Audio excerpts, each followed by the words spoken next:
Have you ever been ghosted by someone? So ghosting എന്ന് പറഞ്ഞാൽ പെട്ടെന്ന് തന്നെ യാതൊരു എക്സ്പ്ലനേഷനും ഇല്ലാണ്ട് എല്ലാവിധ കമ്മ്യൂണിക്കേഷനും ഒരാൾ കട്ട് ഓഫ് ചെയ്ത് പോകുന്ന ഒരവസ്ഥ. സോ ഇങ്ങനെ ഗോസ്റ്റ് ചെയ്യുന്ന ആളുകളെ സംബന്ധിച്ചിടത്തോളം മേ ബി ലൈക്ക് അവർക്ക് കോൺഫ്രണ്ട് ചെയ്യപ്പെടും എന്നുള്ളൊരു പേടിയായിരിക്കാം, അല്ലെങ്കിൽ അവർ ഓവർവെൽഡ് ആയിട്ട് ഫീൽ ചെയ്യുന്നതുകൊണ്ടായിരിക്കാം, ഇതൊന്നും അല്ലെങ്കിൽ അവരുടെ ആ ഒരു ഇൻട്രസ്റ്റ് നഷ്ടപ്പെട്ടതുകൊണ്ടായിരിക്കാം. ബട്ട് ഈ ഗോസ്റ്റ് ചെയ്യപ്പെടുന്ന ആളുടെ ഒരു മാനസികാവസ്ഥ എന്തായിരിക്കും അറിയോ? അവർക്ക് ഇനീഷ്യലി എല്ലാം തോന്നുന്നത് ഞാൻ എന്തെങ്കിലും തെറ്റ് ചെയ്തിട്ടാണോ, എന്റെ എന്തെങ്കിലും പ്രശ്നം കൊണ്ടാണോ എന്നുള്ള തോട്ട്സ് ആയിരിക്കാം. പിന്നീട് നമുക്ക് അതൊരു ഭയങ്കര ഹേർട്ട്ഫുൾ ആയിട്ടും റിജക്റ്റഡ് ആയിട്ടുള്ള ഒരു ഫീലിംഗിലേക്കൊക്കെ പോയേക്കാം.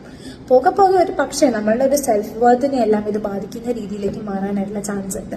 പറ്റില്ല എന്നുണ്ടെങ്കിൽ പറ്റില്ല എന്ന് പറയണം, അല്ലാതെ ഒരു എക്സ്പ്ലനേഷൻ ഇല്ലാണ്ട് പെട്ടെന്ന് അങ്ങോട്ട് പോവുക എന്ന് പറയുന്നത് ആരെ സംബന്ധിച്ചാണെങ്കിലും ഒരു പ്രശ്നം ഉണ്ടാക്കാൻ സാധ്യതയുള്ള കാര്യം തന്നെയാണ്.